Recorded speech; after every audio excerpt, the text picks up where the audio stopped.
What's up, YouTube? This is Carl, No Coast Fab, and we're back on the 52. Today, we're gonna throw a cage in this thing. If you watched the last video, well, if you haven't watched the last video, go back and watch it. So we did the cantilever, and that one was awesome. This time, we're gonna start throwing a cage in it. I don't think we're gonna get too crazy. I think I'm gonna do a 6-point. First off though, I'm a little worried that we need some sort of cross member here. Now, where this comes back to a point, I don't think a straight bar is gonna look good. So I think what we'll do is I just did a Jeep a little bit ago. And I made a couple steps, and these two didn't quite work out right. So I think it'll work out good if we put a bend here so it comes out and down, X's over to that side, and the same on that. That way we create a shallower V on this backside to kind of accent that one, because I mentioned in I don't know, somewhere, other video before, something like that I'm gonna keep this open. Like, a lot of this is gonna show. Well, let's just walk through it real quick. I'm gonna build a set of tubs that come clear into here for two reasons. First, I think I'll probably end up doing a slick if I go take this to the track, or I want plenty of room. I don't want my tubs to be an interference issue. Second, I want to cover this half. Now, I know you might be saying, why would you? But I think it would look cool. Or the look I'm going for is just that. So there's no connection points anywhere to, like, so when you go to the show, if you're walking through looking at it, you don't see any connection point anywhere unless you really start digging and you see that back there. Just like clickbait, really. Get people to look at it, try and figure out what's going on. So I think that's the plan there. So wheel tubs, clear out. We'll X this back. I think that'll help that. The gas tank, you saw in the last one, I had that stainless, ugly pile of garbage. We'll do an aluminum and bead roll the hell out of it, and I'll do a couple belts to hold that in, and that'll make that look good. Coming forward, we'll do a panel. The water falls down off that, around the trans tunnel, kind of fills in everything. Bead roll the hell out of that, and that should finish up the back. But anyway, we're not here for that. We're here for the cage. So I think we'll come from like here-ish. We'll do that. Then we'll run a couple kickers from here to here. Yeah, and we'll do both through. So we'll do a plate there. We'll do a fancy plate there, a couple bolts to bolt it to the inside. And that'll take care of the back. So let's get that far. And then we'll dive into the cab. See what we're gonna have to do there. We'll do the main hoop. We'll do our forward bars. That'll get us to a 6-point, and then, yeah. Maybe we'll dig into the very front and see if there's enough room to extend out for an 8 and 10. But let me get you guys set up, and we'll start doing, we'll do a thing. We'll cut some shit.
them in. I don't know if I love it. We're just gonna let this sit and decide if that's how it's gonna stay. So I was gonna move on to the kickers next from the cab back, but let me show you. I was in a hurry when I did this before, and I've had this weird hood gap. Like I got a little bit of gap over there, and it's tightened up on that side. So I did a little investigating, and oh yeah, get my fingers out of your way. If I measure from the frame out, we are 10.5 right there. If I come over to the other side though,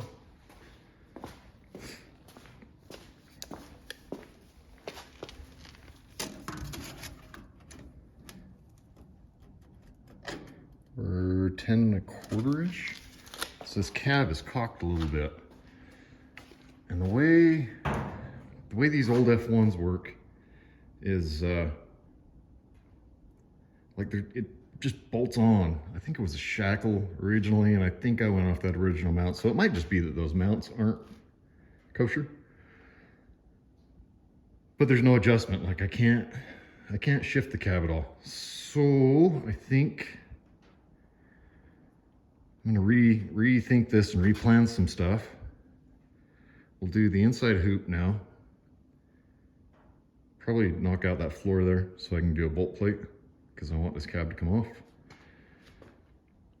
And I think we'll do the cage mounts to double as cab mounts and put just a little bit of adjustment in there so I can get this cab straightened out. So yeah, I guess that's what we're gonna do next. And then we'll do kickers and, you know, the other stuff. So let me get the game plan together and you guys can watch some high speed. We're under the cab now. You can see like there was a shackle from here to the original frame before. It's really kind of not much to it. I just kind of did that before, I guess. So I found some rust too. I have to take care of that. Actually, look around under here. This old truck's pretty solid. But anyway, I think the plan is gonna be I'll zip this off. We'll get rid of this bracket and we'll come off of this, probably with a, I don't know, maybe with a tube or something, up to a bolt plate here to support the cab. Get rid of this and that'll give me a little bit of adjustment so that I can get that cab where it needs to be. Oh, it's just in a terrible spot, isn't it? And then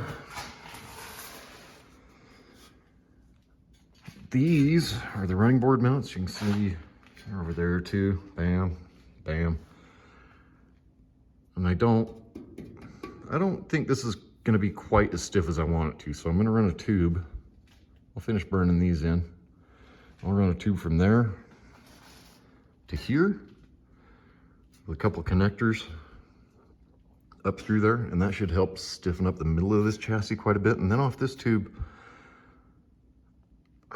maybe I'll do like an X across the bottom, and that should take care of the last bit of chassis flex that I have, which, I mean, I really don't have very much at all.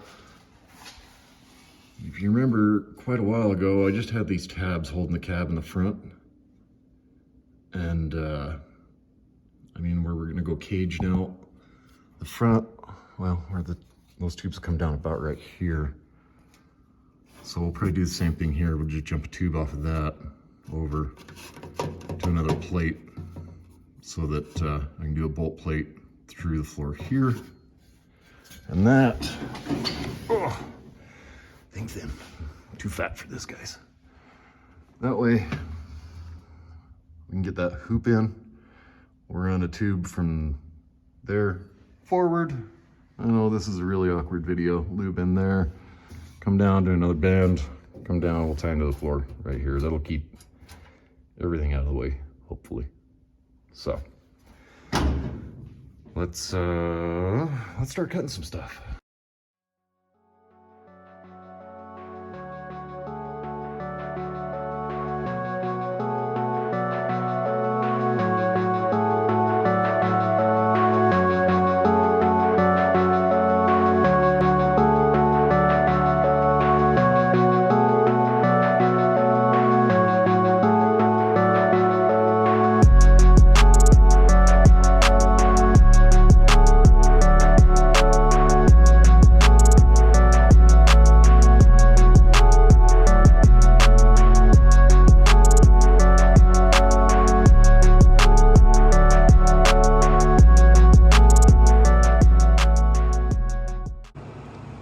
Quick update. I got this rust taken care of. Got the cab mount out. Got that cab mount out. Got some plates cut. Got a 3/16 to go up in here. And I think I'll run a tube from here to there. And then probably just a kicker off this back to here. And that should tie that in good. I'm working on the other side. See, I got the rusty bits out. This is why it takes so long between videos, guys. There's a lot of nonsense that has to happen. But look what fell out of this. Look at that. So if you didn't grow up on a farm, these are horseshoe nails. So this was a farm truck, maybe a farrier's truck back in the day. So kind of neat. I'll keep on keeping on with that, get it caught up, get these cab mounts done, and then we'll put this thing back down on the ground. Get inside the cab, we'll cut some stuff out so we can get the top plates attached and then go from there. All right, cab's back on the ground. If you've been following me and watching my videos, you should know that when I start a project, it often branches off into 17 side projects that all get changed once or twice, and then they get changed 2-3 more times before they come together as our end product. So let me show you what we're doing now, or where my train of thought's taking me anyways. So I was gonna cut this out so I can get that plate down so the two plates are bolted firmly together. But this fits on top of that rather nicely. And this just looks like it's a bear. And it's gonna be a pain to get out. On top of that, if I just cut that, like I know the cage is gonna be mounted to the frame. It's gonna hold it where it's supposed to be and get rid of any variance or sloppiness or whatever, but I don't know if I'm gonna lose integrity through the middle. So now what I'm thinking, I've been through the NHRA rulebook and they're kind of vague on this. I'm not sure if I can bolt all the way through that. So I think what's gonna happen now is I'll drill some holes, pop, then oversize the holes, and I think I'll just put like I'll just hurry a machine out like a steel spacer, basically, so that it can't crush, and hopefully that's gonna work, and I don't fail tech because of that. I didn't originally plan on a cage, and then I planned on a 6-point cage, and now I think we're gonna go with a minimum of an 8-point cage, just because if I go somewhere, I don't wanna fight with tech. So that's what I'm gonna do here. Something else, I got the doors popped off. You can see how beat up this is. So when I got this truck, originally somebody welded a post on here onto the running board, and that's where their spare tire mounted, and that's why that caved in. So they caved that in, and I'd imagine they had to cave that in as well to fit their spare tire. So I could just continue on getting the cage in, but once that bar's there, then it limits my access to the back of this to fix that. And that just looks too ratty. So also, before we put the main hoop in, we're gonna plenish that, fix that. And then on this side, this guy too. I'm gonna build a patch for that and weld something in, planish back out so it's nice and smooth. So I have extra steps now before we can really start bending tube, but I think it'll be worth it in the long run. So, if you come back here, this is right in the way. Probably, I mean, the best, if you're finishing a panel, the more access you can get to the back side of the panel, better it's going to turn out. So I'll probably pop these. It's just got a couple spot welds here, and here. I'll pop those. I'll slice that back here, get it completely out of the way. Show you how we need to fix that, and then I'll just weld that back in. So I'm gonna set up for the umpteenth time trying to get this hoop in, and we'll go on a side adventure before we yeah, you know the drill. Okay, I got that inner structure cut up. Now we'll beat this out as close as we can, but being careful not to stretch it or screw up the paint too bad. If you've never done planishing, first thing you're gonna need is a radius gauge. So this set is by JMR. And all this is it has all the different arcs. So you just go through here, come to a spot that's not damaged, and I'll buzz through this real quick. That one's close, but not quite there, so I'm gonna say it's one of those.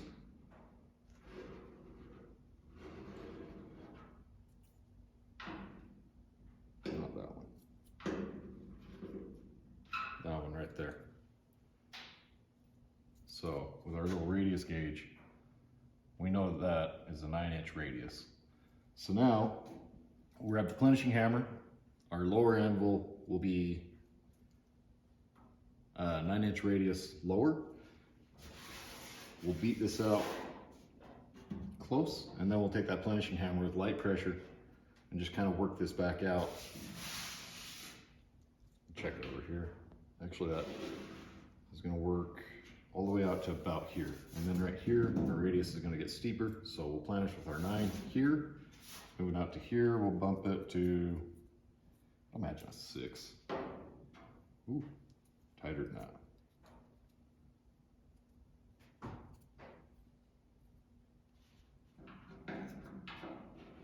To a 4. So right here will be a 4. Here will be a 9. And that'll get us back to a nice corner, not beat to hell, no bondo, and fingers crossed, we don't screw up the paint too much.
we're done planishing. You can see where all of our high spots were before.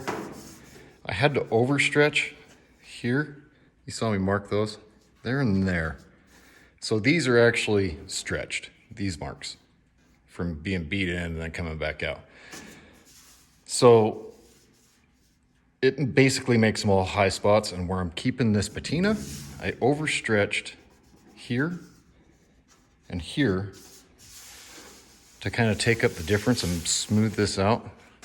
So now you can see this is where we're at. Actually, I got a little bit of, if we get this wet and get a little shine on it, help you see this. There we go. Now you can see.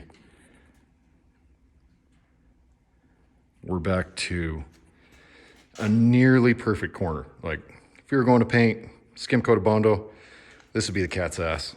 But I mean, at the same time, if we were going to paint, we use a shrinking disc to shrink those high spots so that we weren't bulged. So now I'm just gonna take a little bit of lacquer thinner and probably a Scotch-Brite and try and get this old, somebody spray painted over this.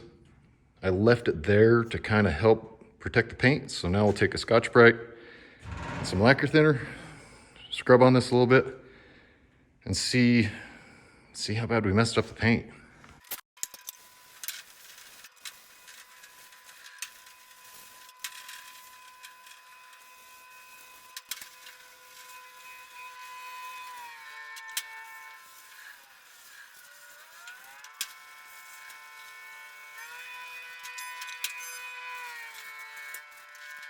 Okay, here we are, finished.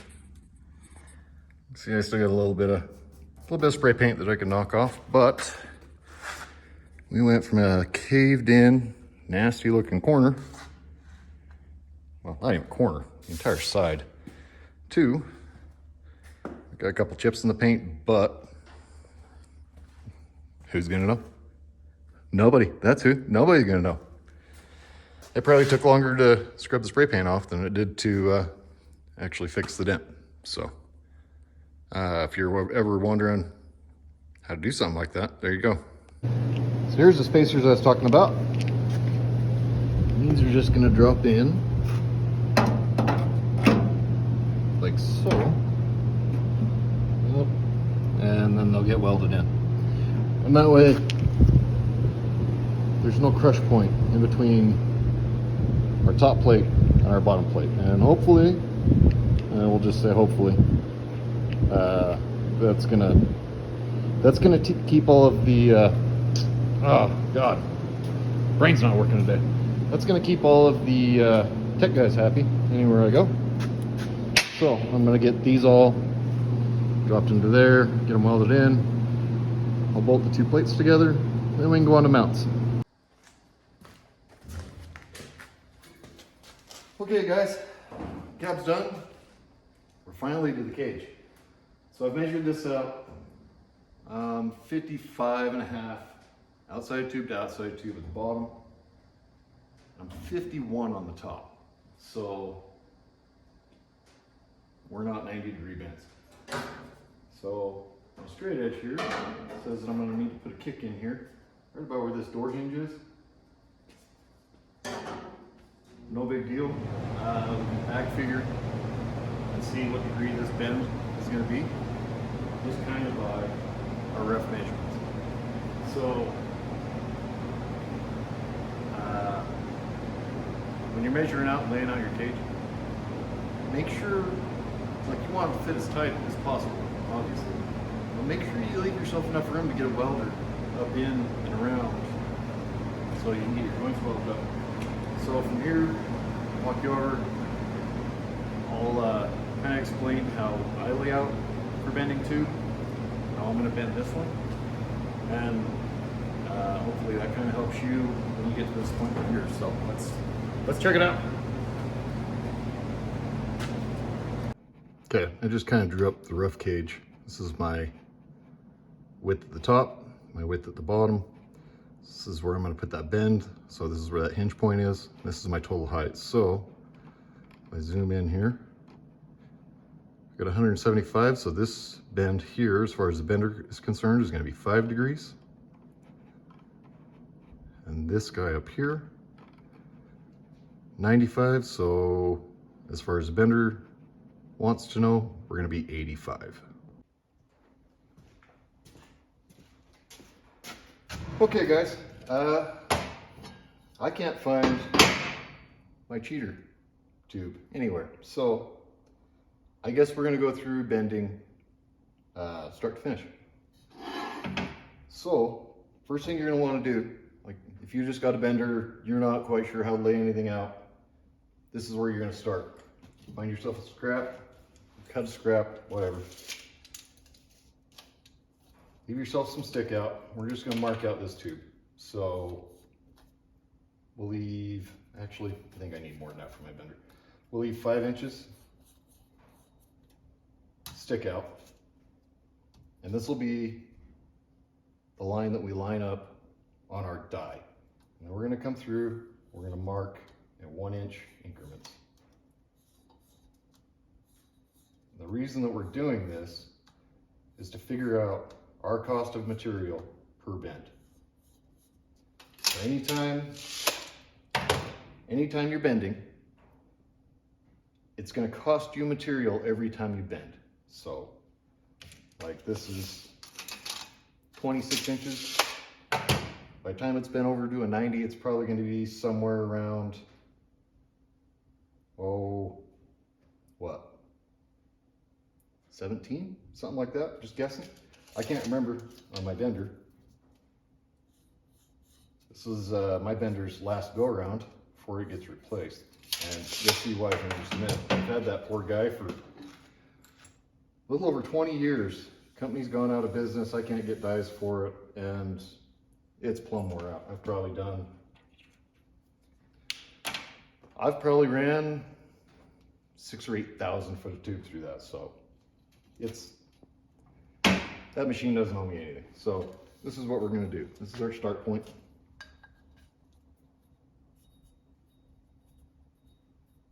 Right here.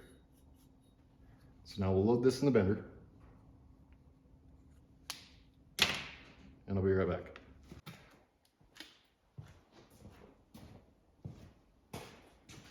Okay, so you can see we've got our start point at the beginning of our die. Now we'll run this up to 90.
Okay, so now we have our start point.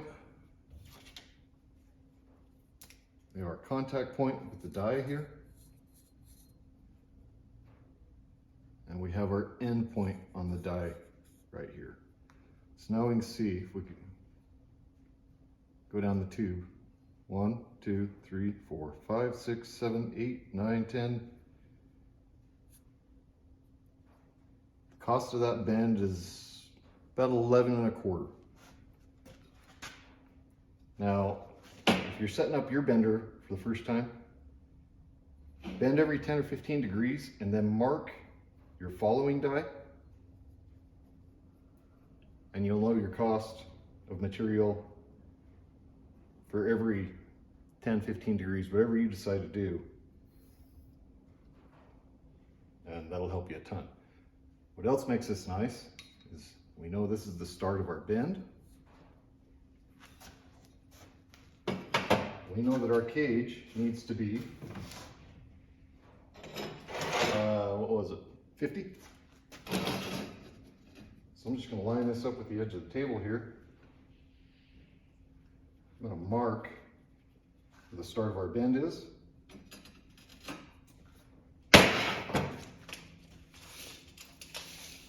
We'll measure over 50.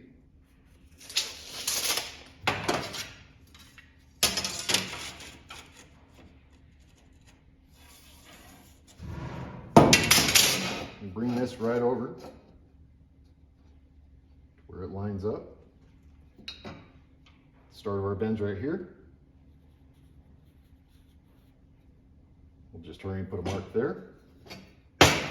Oh, actually, that was the start of the die, not the start of bend.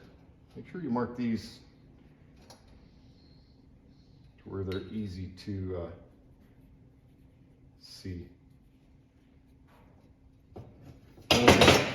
Another good trick is take a cutoff wheel and cut that so you can hook your tape measure in it. That way you can hold it wherever it needs to be in the car. You can hook your tape and measure over to find your endpoint too. Anyway, now that we did that, we'll just measure mark to mark. If we're bending from the center out, that's 31 inches. So there's 31 inches between those bends to put us 50 inches outside of tube to outside of tube. So do that for every die that you have for your bender, and it'll make bending a snap, really. Something else to consider if you're ordering a bender, a lot of the sanctioning bodies will have minimum radiuses. A safe way of going about that is diameter times 3 is going to be about the minimum radius that most sanctioning bodies will allow. So like if this were a 2-inch tube, diameter times 3, a 6-inch bend on the center line is going to be about the minimum you can do and still be legal at most of your sanctioning bodies. So I'm just going to transfer this onto my tube now, and we'll bend a hoop. Something else, guys, while you have this lined up on the bench, you're going to want to measure to the end of that bend. So you can see I gained, well, I'm at 8 inches to the end of that bend where I continue on straight. So now this needs to be 48 inches tall, so I know I need 12 inches from my start to the end of the bend, and that's going to give me 8 inches. So I need to add 40. Well, let's do it this way. I need to be 32 between the bends, so there's 32 there. I need to add 12 inches for the bend, so times 2, because we're doing a hoop. So that's 24. Now, I know to the straight point from the top of our hoop to the end of the bend is 8. So I need to add 40 past that to get my 48-inch height. So there's my 80. So we'll add this up, and that's 8, 9, 10, 132, 3, 4. So this hoop is going to take 100 and, what did I just say? 80, 132, 3, 4, 136 inches of tube. So I'm going to add a couple inches to that, probably an extra 2 inches per side. We'll get that cut. Well, I've already got that cut. So now we come over here. This is 140. So here's 70. This is my center. I come off 16 each way. That gives me my 32. So that'll be the start of my bend and the start of my bend. So I'm going to bend this out real quick, and then we'll move on to the little kicks at the hinge point. Okay, just kidding. We're not bending yet. I forgot something. It's a good thing you guys aren't paying for this. So we're going to have two bends, there and there, which means we're going to bend one, flip this around, bend again. So this is just something that I have kicking around. Let me show you what it's for. It's very important. This is a very important tool. Remember that digital angle finder? So I'm going to clamp this on the tube, stick it on there. We're at 1.35. Maybe we can, which way does this need to go?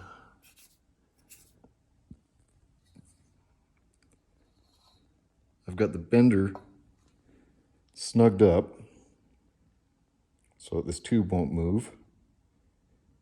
Now, a little bit too much. Anyway, I'll tinker with this off camera. I'll zero that, and I'll leave this clamped. So when this bend's done, I'll take it out, I'll flip it over, get that side set up to bend,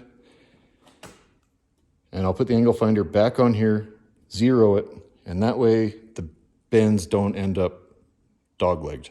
They'll both be parallel with each other. So, yeah,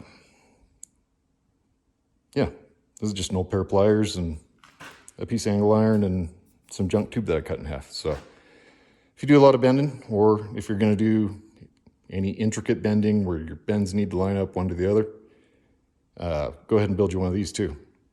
So now I'm going to bend a hoop. Okay guys, we're going to go over how to do quick bevels with almost no tools. So this is a Scotch-Brite disc by 3M. I'll throw the link in the description if you're looking for one of these. So these work great for pulling off mill scale. So we'll hurry and pull this mill scale off.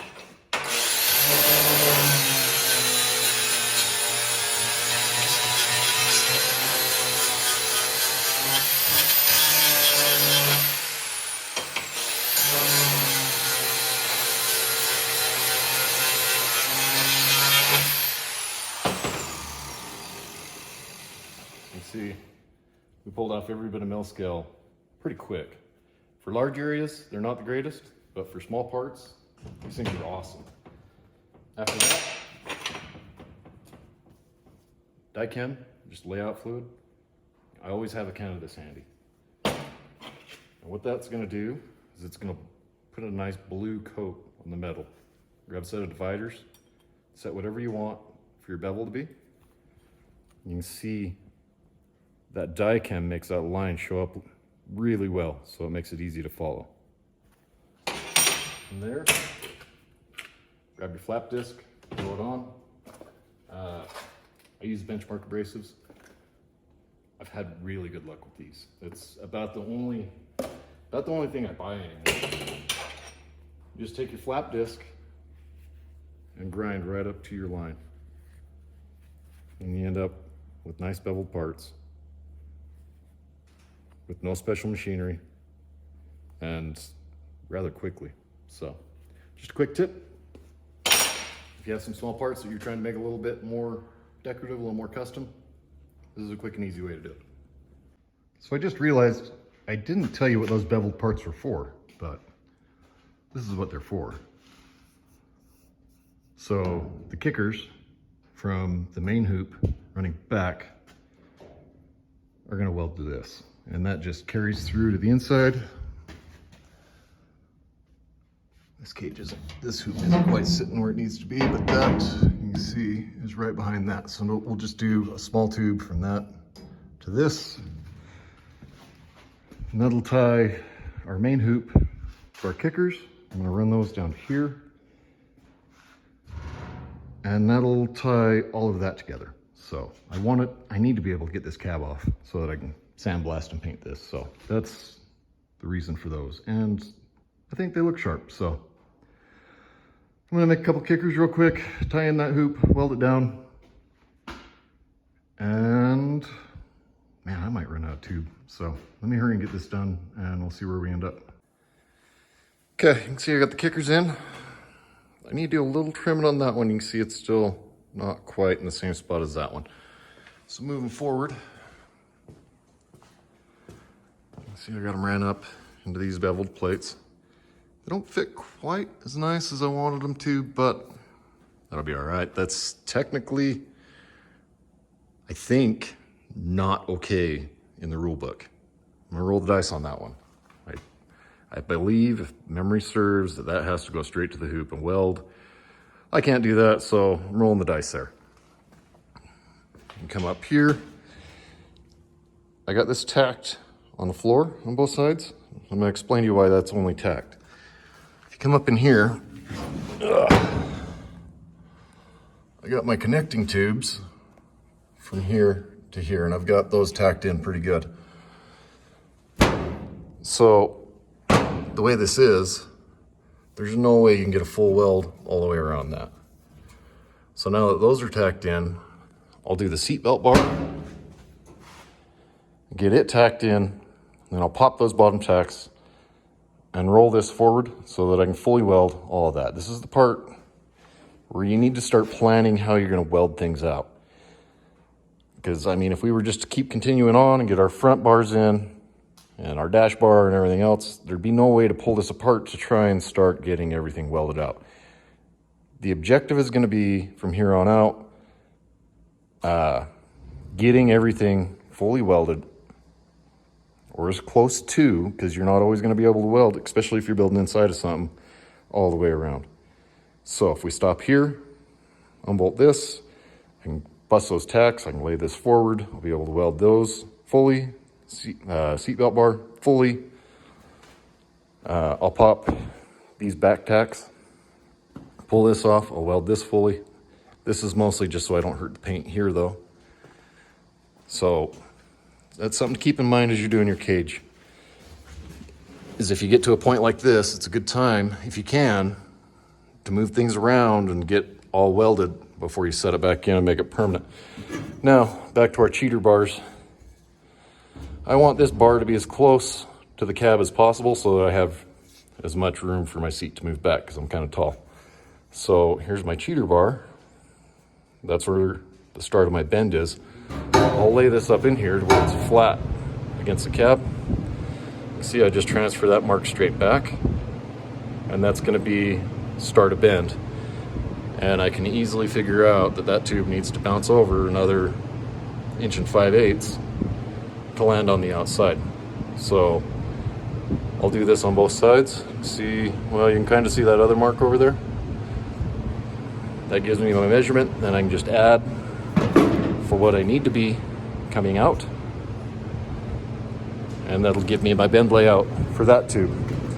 Then coming forward, grab my other tube.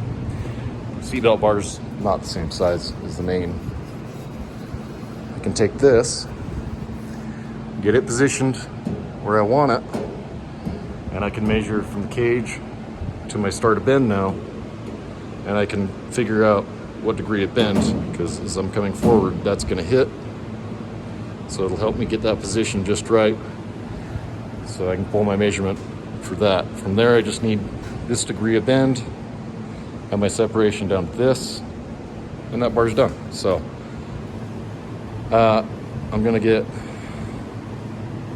that seatbelt bar in, I'll lay this forward, weld it all out, put it back together, and then pull some measurements. We'll do this sidebar going forward, both sides. I'll throw a dash bar in because I need more support on that guy. And I think that's probably where we'll call this cage for now. So let me hurry and get all this done, and I'll check back in with you. Okay, all that's in. We'll walk around that here in just a second, but check this out.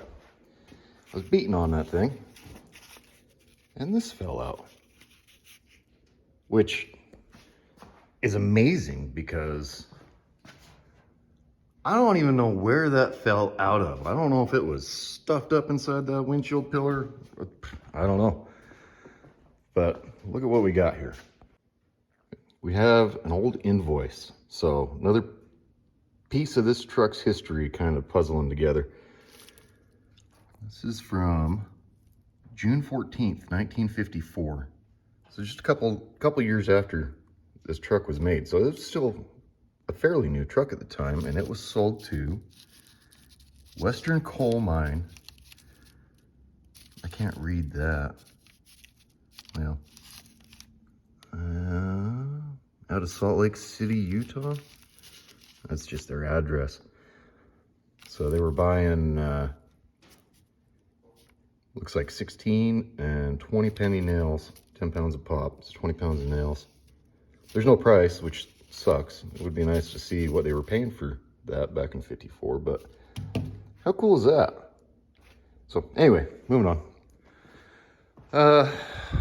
The cage is not complete. We're still gonna have some more. Those kickers are too long, so I'm gonna have to do a tube in there somewhere to brace that, probably somewhere around its midpoint. And then the way it sits right now, it is a 6-point cage. So it still needs something from here angled in to make it an 8-point. I'm not gonna do that yet for a couple of reasons. One being I'm out of tube, so I need to order more tubing. And two being, I'm gonna put subs in this behind the seats. And so I wanna get the seats in, see exactly what room I have, and put that tube strategically so I can still fit a speaker box. But we're all in, we're welded. There's that windshield bar. That still leaves me enough room for my visors and everything else. Dash bar's in. Now, when I get more tube, I'll probably run a tube from the A-pillar forward to the firewall to another flange. And then the engine bay, I'll go forward and down. That way I can tie in the front clip, sturdy up the coilover mounts, do an attachment point there. And that should make this thing pretty much rock solid. So we're gonna call this for now. Next time, what am I gonna do next time? Maybe we'll do something simple next time so it's not such a long video. I have got a lot of questions about this from everybody that walks in the shop. So maybe next time we'll mount that. We'll sturdy up that brake pedal. And I'll go over how this got to this point. And then we'll go ahead and finish it out because there's still another dozen pieces or so that needs to go onto that to make it a finished wheel. So for now, I'm